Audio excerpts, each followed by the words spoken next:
Ustadz, bolehkah bernyanyi tanpa musik? Kalau musik hukumnya haram jelas. Ijma ulama 4 mazhab menjelaskan bahwasanya musik hukumnya haram. 4 mazhab. Dan semua mazhab menukil ijma.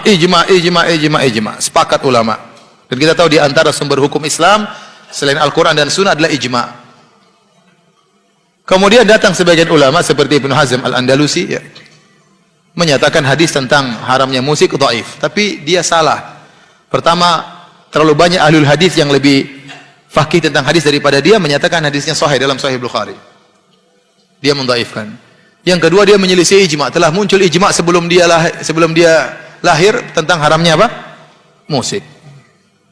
Oleh karenanya mazhab manapun mengharamkan musik. Yang paling keras dalam hal ini diantaranya mazhab Syafi'i. Antum buka buku fikih manapun, cari pembahasan tentang musik, semua ulama Syafi'i yang mengharamkan musik. Di antaranya Al-Imam Syafi'i rahimahullah dalam kitabnya Al-Imam Syafi'i menyatakan dalam kitabnya kalau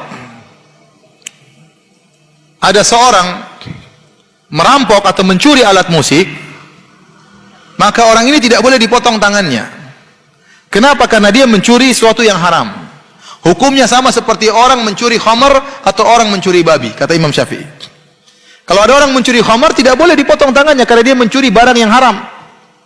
Dia boleh dipotong tangannya kalau dia mencuri barang yang halal, curi motor, ya, curi mobil, ya, dipotong tangannya karena perkara yang halal. Bayangkan Imam Syafi'i menyamakan keharaman alat musik seperti haramnya khamar dan haramnya babi. Sama Imam Syafi'i juga dalam kitab Al-Um mengatakan, barang siapa yang merusak alat musik, maka tidak boleh minta ganti rugi darinya. Sama seperti seorang yang merusak khamar, datang ke rumah orang dihancurkan khamar orang, maka tidak boleh minta ganti rugi. Meskipun dia salah, mungkin dia masuk dalam rumah orang salah, tapi tidak boleh minta ganti rugi gara-gara memecahkan khamar, karena itu barang yang haram.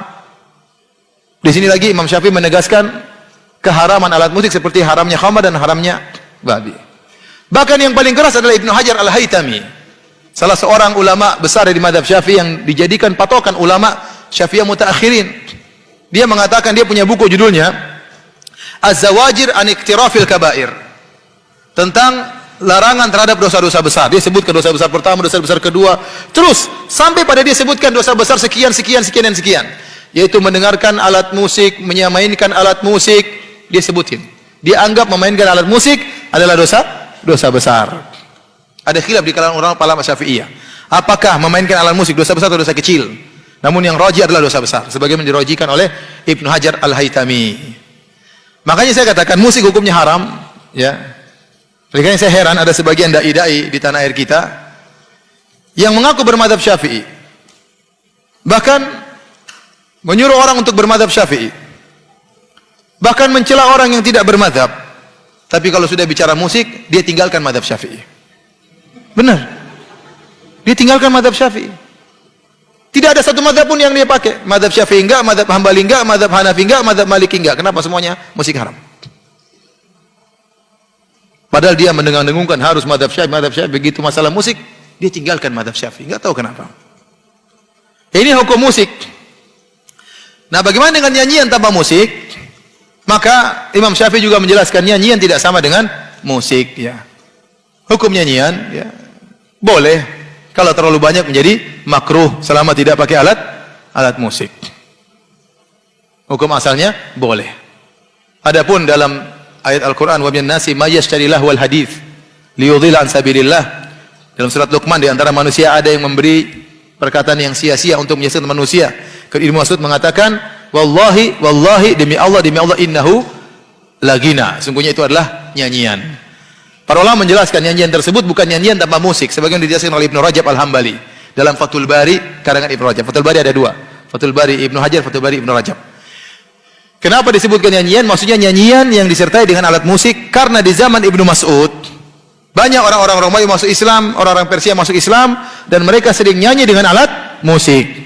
Sehingga maksud dari Ibnu Mas'ud dalam ayat tersebut tatkala dia menafsirkan lahwal hadits, kata-kata yang sia-sia haram, ini maksudnya nyanyian yang disertai dengan alat musik. Jadi kita kembali, para ulama membedakan antara nyanyian tanpa alat musik dengan nyanyian dengan alat musik. Nyanyian alat musik hukumnya haram. ijma ulama. Adapun nyanyian tanpa alat musik, maka hukum asalnya adalah halal, namun tidak boleh berlebih-lebihan. Karena dahulu yang suka nyanyi bukan laki-laki. Yang suka nyanyi biasanya budak-budak wanita, ya. Maka seorang lelaki tidak boleh sering bernyanyi-nyanyi. Saya katakan, bahkan nasyid-nasyid, saya juga ada hafal nasyid-nasyid. Kalau terlalu sering saya bernasyid-nasyid, akhirnya saya jarang baca Quran. Ya. Saya jarang baca. Itu pengaruhnya tadi. Maka boleh dalam kondisi tertentu kita boleh nasyid-nasyid, nggak ada masalah.